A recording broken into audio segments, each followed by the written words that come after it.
trade show, you'll see if you go there's an extra lot of decorates this year. Cool. Can everyone hear me? Can everyone hear me okay? Yeah. Cool. Perfect. How's everyone doing? Good. Very good.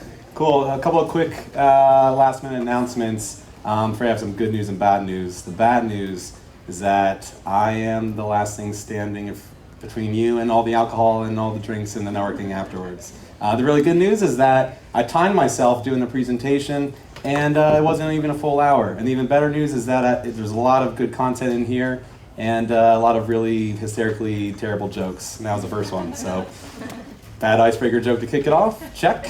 And failed attempt at winning over the audience, and say double check to that one. Cool. So the title of the presentation is The Attendee Experience of the Future, Will You or Will You Not Be Ready? So we're going to be talking about a lot of things that maybe you view as taboo, but believe it or not are actually the norm in today's day and age. And I thought it'd be a pretty cool way to kick it off by starting with a quick little kind of funny video. So maybe I can click through to that. And let me just try doing it on here real quick.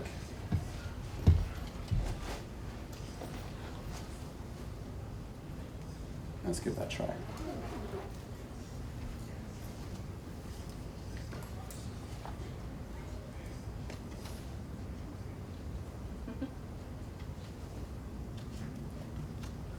And sorry for the technical difficulties. We'll try and sort this out quickly. Yeah, sorry, go on.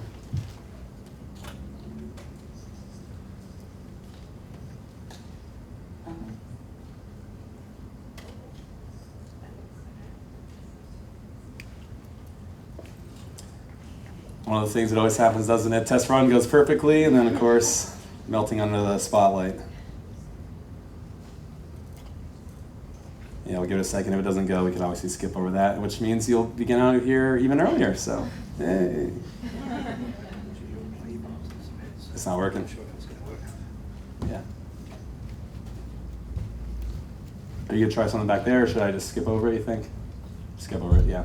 So it was a really, really funny video. Maybe you're familiar, Louis C.K., pretty funny act, pretty funny skit. He was on this show that's pretty popular back in the United States where I'm from, with this guy called Conan O'Brien. But the whole skit was about how he was on a plane and he was taking off and the guy next to him was complaining because the Wi-Fi on the plane cut out. And he was just saying, give it a second, you're up in the air, you're taking part in this miracle of flight.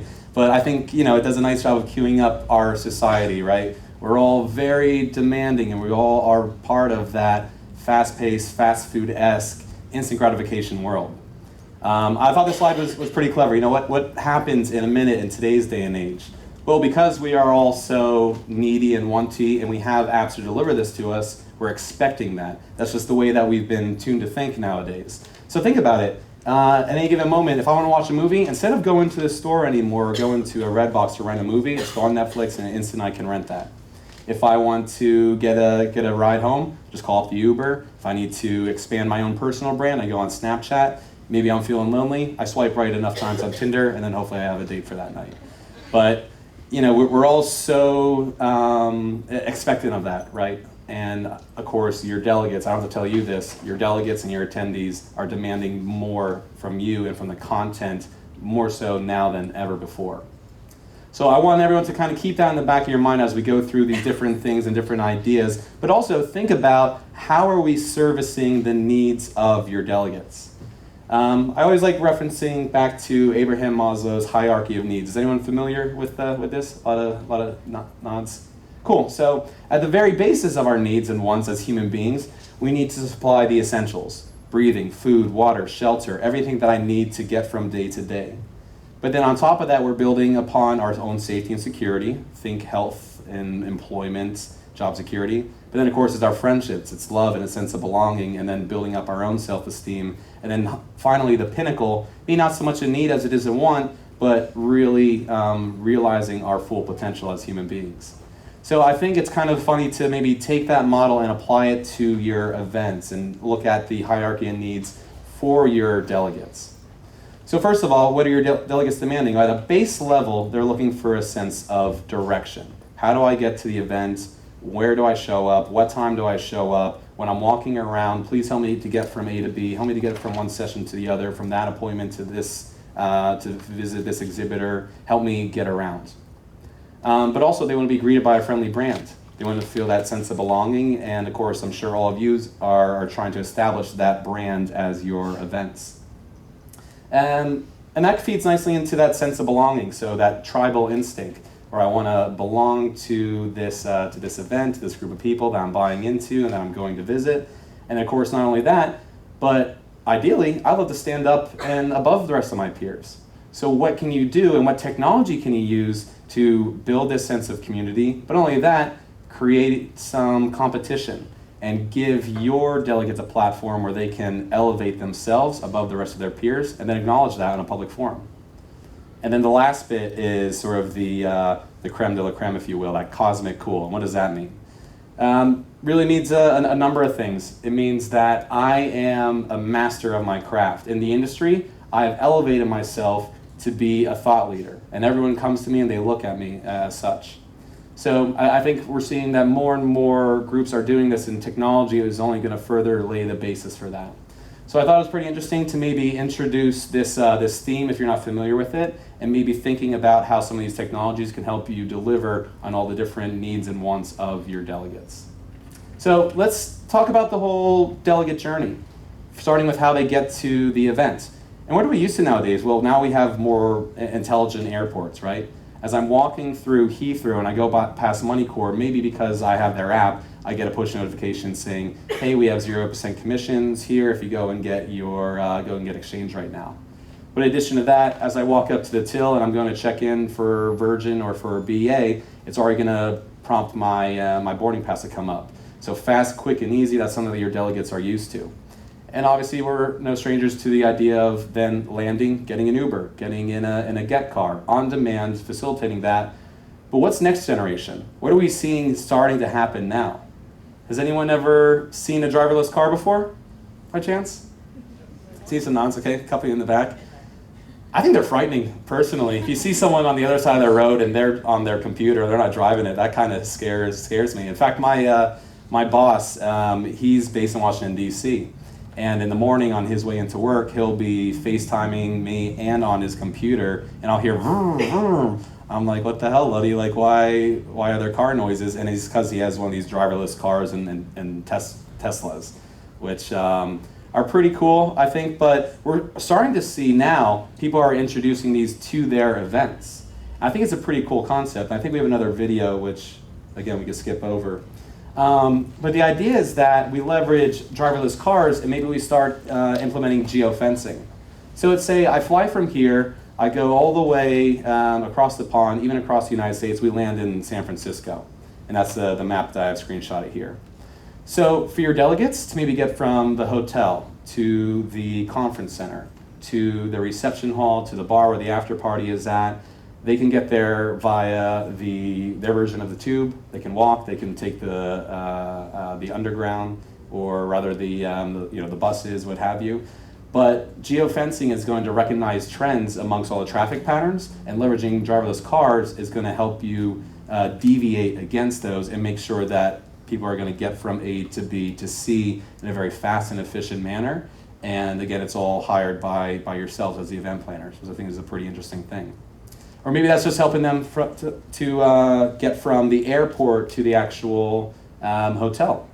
Once they get there, and this is going on now, you could use a mobile check-in app, or just use the app to actually double as the key to your hotel.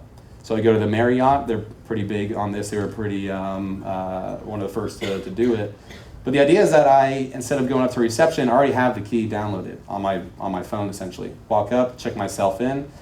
And instead of going out or going to bed for the night, maybe I want to go out and explore the city, and I'm going to go to the brands I'm already loyal to. So the example I have here is Ruth's Chris, popular steakhouse. So the idea is that I love them. I've become a valued customer of theirs. I have the app, and they're going to recognize the fact that I'm in close proximity to them. So then maybe I'm receiving a text message saying, hey, you should come to the Ruth's Chris that's right down the road from you. Go there, have a meal, and then go have a good night's rest. So we've just landed in San Francisco. We've got a good night's rest, and now it's time to go to the actual event. So now we change gears and think about what we're doing on site. So think about that first initial touch point, that first interaction that you have with your delegates. That queuing, that badging, huge source of frustration, right? Anyone, I don't even know what it was like today because I got here pretty early to exhibit, but was that a fun experience for everyone today? Maybe waiting in a longer line? Perhaps not. Obviously, it's a dumb question, isn't it? Everyone's shaking their head no. We did a poll of like 2,000 meeting planners last year or so. What's your biggest source of frustration for yourselves and your delegates? 33% people said it's the queuing. And think about it, not just for an event, but maybe you're taking the kids to Disneyland. They've been excited for weeks and months going there, and then they're so pumped to go on Space Mountain, and now you have this long 45-minute queue to sit in, and you have a couple of screaming 5-year-olds. Obviously, you're pulling your hair out. Or maybe you're out on a night out, maybe it's a hen do or stag do, but you go to the bar, everyone's excited, you got your fancy dress, and now you have this long queue. You get inside, you have another queue to get to the bar. So obviously the same thing's happening with your events.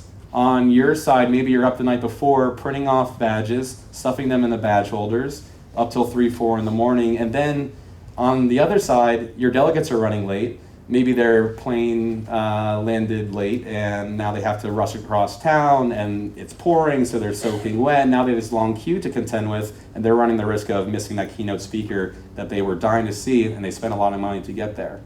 So what is available now, kind of like we saw today and a lot of companies offer, is like a self-service check-in station. You don't have to pre-print badges, but rather we walk through and it's going to automatically recognize who I am, print off the name badge on the fly. I think biggest event that we did as a company for this was about 17,000 people. It was this big oil company called Living Essential Oils. Not sure if anyone's familiar with it, but it's kind of like a multi-level marketing type setup, i.e. sort of a pyramid scheme. So they had 17,000 oil enthusiasts. And when I say oil, I don't mean coming from the ground. I mean like you put it in your hair, you put it on your skin, you burn it. These are different things that you can sell. So the doors opened at 10 in the morning, but people started queuing at 8 a.m. So when we opened the doors, there were about 2,000 people banging on the doors, these crazy oil enthusiasts ready to get in and on with the event. The year prior to that, they said the same thing happened. It was an absolute nightmare, hence the reason why they invested in some technology. But happy to report, we got everyone through the queue in and off the event in about 30 minutes. The second day, it was 750 people at the door when we opened up, and in 20 minutes got everyone through the door very quickly and easily. So that kind of sets the tone for the rest of the event. So from a delegate perspective, now maybe they have a wearable, they have an Apple Watch, and on there they have downloaded the conference app. How many people downloaded the app for this event, out of interest? Cool, so quite a few of you. And how many people have had an app for an event that you've hosted today? Maybe like 50%. It's interesting, I would encourage you to do so. We're seeing events of all sizes and scales implementing mobile technology now. It's just a better way to engage your delegates versus handing them a piece of paper, which you know they're going to bin at the end of the day. And there's a lot of affordable options out there. People are looking for this type of stuff, and 86% of events today do have an app. So I'd encourage you to at least look into that. And what are some ways that we can better engage your delegates? We'll think about the eye beacon technology. Same thing as when I'm going through Heathrow Airport could be applied to your event. So maybe as I walk through that queue, I walk past one of the beacons. And that knows me by name. It says, Tim, welcome to the event. If you turn right, that's where the refreshments are. Turn left, that's how you get to the keynote speaker session. But take this a step further. Maybe we implement that for different sessions, or maybe you get your exhibitors or sponsors involved. Quick show of hands, people have exhibitions at your event? Any exhibitors? Anyone? Great, so good number of you. So what if we took it a step further and we said, in addition to helping you get from A to B and helping you find those different exhibitors or different booths, what if we actually were omitting signals when you're in close proximity to them? What if it was specific to me as an individual? So let's say that I'm the CMO of a paper company, And my colleague and I, the CFO, we're walking down the trade show floor. And we go past this company because on the CMO, the message to me is telling me about how they can boost my response rates and open rates on our emailing campaigns, and is telling the CFO about all the great things that they could do to streamline their financials. So we're making it a much more specific call to action for each and every delegate based on a certain profile that you fit, which we're seeing more and more technology doing. Events, obviously, there's a lot going on. It's a lot to try and absorb. So anything you could do to try and really focus that in on every individual delegate's experience, obviously, you want to try and do so. Along those lines, something that is not too far away in the distant future is saying, hey, maybe instead of, I know I want to meet this exhibitor or that exhibitor, and before I show up, I know that, I jotted them down. But what if I was walking through and the app says, you know what, based on the survey responses you gave us, and based on your profile as a CMO, saying that you're interested in this, that, and the other, this is one of the exhibitors that you should meet. Maybe you take it a step further and it's saying personnel. So it's saying, hey, this person right here, the CEO of Cvent, you got to meet them because of your profile. We're not too far away from that. We're seeing a lot of apps starting to implement this kind of technology, and I think within like the next year or so, it's going to quickly become the norm as well. So a lot of these things you probably see already, things like wireless charging, obviously a great idea because, again, people are very dependent on their mobile devices. This next one I can't get too excited about. Personally, I think it's just kind of bizarre. I mean, at least maybe give the guy a bow tie and some balloon arms or something, because it's just kind of awkward, you know, wheeling that thing around. But we are seeing this a little bit more, that idea of remote presence, where I can't fly halfway around the world. I still want to talk to people, I still want to engage with them, and somehow make my way around the actual event. It's out there. Do it if you want. Personally, I think it's kind of bizarre, but it's out there, it's available. But the last one is kind of building on top of everything that I was saying before. Depending on who I am and the interests that I have, it's going to, I'm going to have a personalized experience with all the technology I'm engaging with. So think about the mobile apps, think about the live polling and the surveys, all specific to me as an individual. Along those lines, very timely alerts. So telling people about last minute changes in the agenda or switching around speakers, etc. You can always keep your delegates in the know here. This is another one that's kind of coming. We're seeing it. I think I've heard of like one company starting to do this, but the idea of like facial recognition. Is anyone familiar with that or have heard of that before? Seen on TV maybe? The idea here is that we're simply, you know, as people walk by different items, it's recognizing their, you know, obviously their face. And then again, built into what's going on in the background is, hey, this person fits that profile. We're kind of already seeing that in Facebook, you know? Think about, you take a picture and it'll suggest like, hey, is this your friend so-and-so? Apple just did it with their new iOS 10 release. If you open up your photos, it's saying, hey, here's a list of all of your friends here. It's kind of bizarre how they're doing it, but we're seeing this technology overflow into the event space. So what are different things that you could do to use that? Is that, again, going back to exhibitors, and I know that, hey, there goes that person I've been trying to talk to all week or all year. There they go, I should go and flag them down. Or are there other use cases out there? The second thing is content. Content is king, obviously, and it's very, very difficult for yourselves and for us to constantly keep the content fresh and new and engaging. And I think we're seeing a trend to make it more and more experiential. So what are different things that you could do? Obviously, we have text, right? So someone says, wow, Italy is beautiful, and then I can see a photo of Italy. Take a step further, we're seeing an actual video of it, but like everyone's seeing today, on Facebook we have that augmented reality, we have that virtual reality where I can see what it's like to go through the canals of Venice or to walk through the Colosseum of Rome. And let's see, so we have content, engagement, cool. So I think the overall theme here is that we want to make it more and more experiential.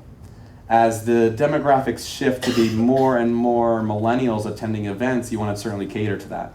Millennials are 3 times more likely to spend money on experiences and trips and journeys than they are buying, you know, material goods, which is perfect for us in meetings and events because that feeds perfectly into what we're trying to do. So I think there's a lot of interesting ways that we can offer new perspectives. One thing would be through drones. I think we actually have a clip, and yeah, we got to work.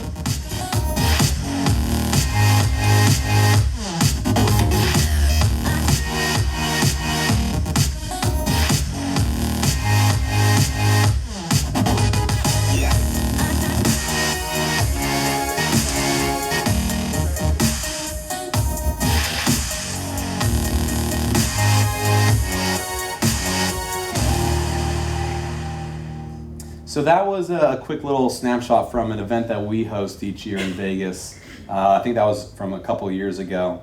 But we had limited capacity. It was maybe 2,000 people. But there was a fairly high demand for other people to actually come, but we had to obviously cut off the registration. So like many of you are probably doing, we offered a webcast. But if you ever sat on a webinar, if you ever sat on a webcast, how long are you actually paying attention for? It gets fairly dull, it gets fairly boring pretty quickly. So we tried to mix it up a little bit, offer new perspectives, and had a lot of different camera angles, and had a drone going over the actual speaker sessions as well as networking. So people kind of felt like they were part of that from their sofa as well. Obviously they weren't talking to anyone, but they saw other people talking. People seem to like it actually. The other thing is holograms.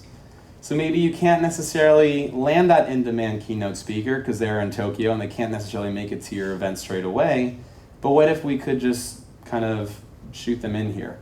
What if we could have them essentially be here engaging with the audience, hearing them and listening to them, still appearing to be there, and that's something you could do now. Has anyone ever done that for their event actually before? Cool. Might be something worth looking into then. The last bit is going to be virtual reality. So I think you probably even saw a couple of the guys. I think there were some booths probably right underneath us actually that were exhibiting their VR equipment, their augmented reality equipment. So what's the benefit there? Well, think about if you are maybe an auto show. So one of my clients, Auto Mechanica, they did this. I thought it was quite clever. I think they had Silverstone exhibiting there. And so the idea was that I can see what it's like to go down the racetrack. I mean, you see this stuff happening today, where you could go into retail stores and I can kind of walk in and try on different outfits without ever actually taking off my jacket. Kind of just push a button, and it's going to show this is that outfit, and you kind of get one of those movie montages where someone's getting dressed and opening the curtain like this, but in real time, in real life. Right, so the last bit is going to be just leveraging your audience and your crowd for that content. So again, if I can't go to the actual event itself, maybe I can watch that keynote speaker session just right from my phone or from the webcast, in addition to leveraging social media. But not only that, but maybe I'm taking a picture and a selfie with me and my new friend at the cool location that you picked out for your venue, but then we get like a social wall, as we would call it, but you ever see like those Twitter walls where I have pictures and posts pulling in from Twitter and Facebook and Instagram, and maybe you have a photographer and that's coming from their Flickr account. But it's a cool way to make it more engaging and again promote certain individuals. So maybe we make competitions, maybe there's a game. Who could take the most photos with exhibitors, with sponsors and speakers? Who gets the best view from their hotel room? But maybe there's a competition board. And then again, going back to recognizing me as a standout leader above my peers, something that is going to entice your delegates. And how can that be beneficial for you? Or maybe the challenges are all actions and behaviors that you're trying to drive. Again, it's talking to the exhibitors who are paying you as the meeting organizer a lot of money to be there in the first place. They'll definitely pay a little bit more to be listed as a top challenge, of course. And then, of course, we can leverage things like Periscope specifically for the event, or Snapchat Live. In fact, it's pretty interesting, and we'll give you a quick sneak peek.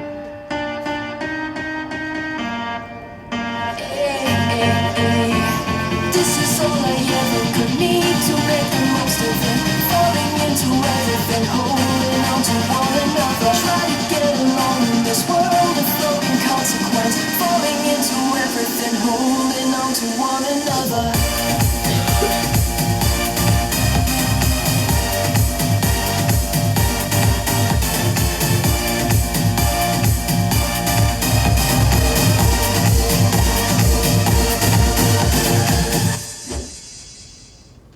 I think this raises the question, what are you doing for your audience who can't make it? Are you incentivizing them, or are they at all interested in taking part in the event and in the experience, even if they can't make it? Obviously things like Snapchat are a great way. But a lot of major events out there, like maybe Coachella or New Year's Eve in 2014, there were about 37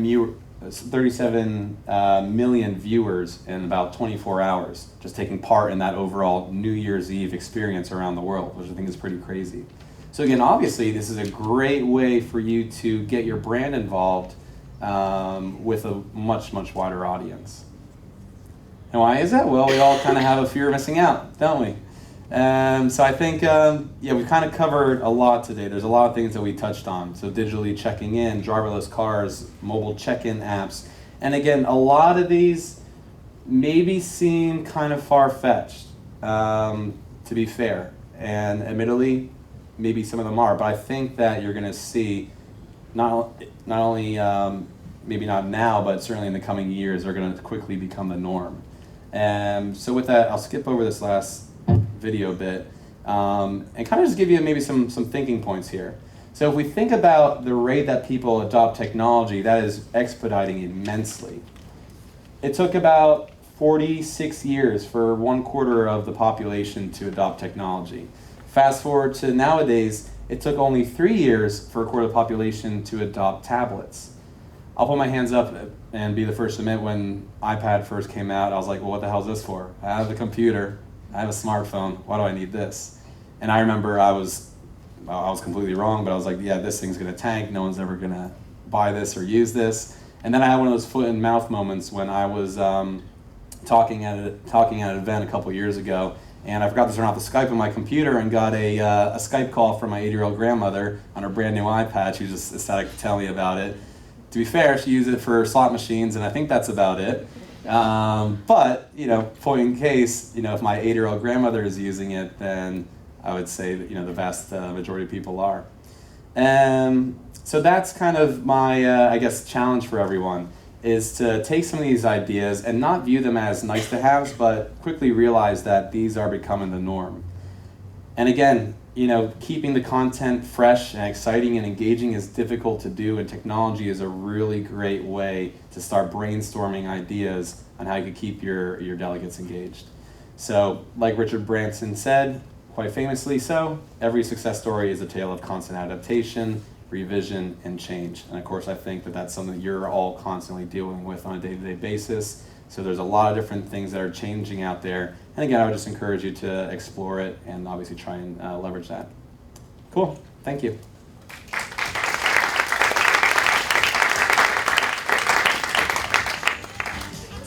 Yep, 30 minutes.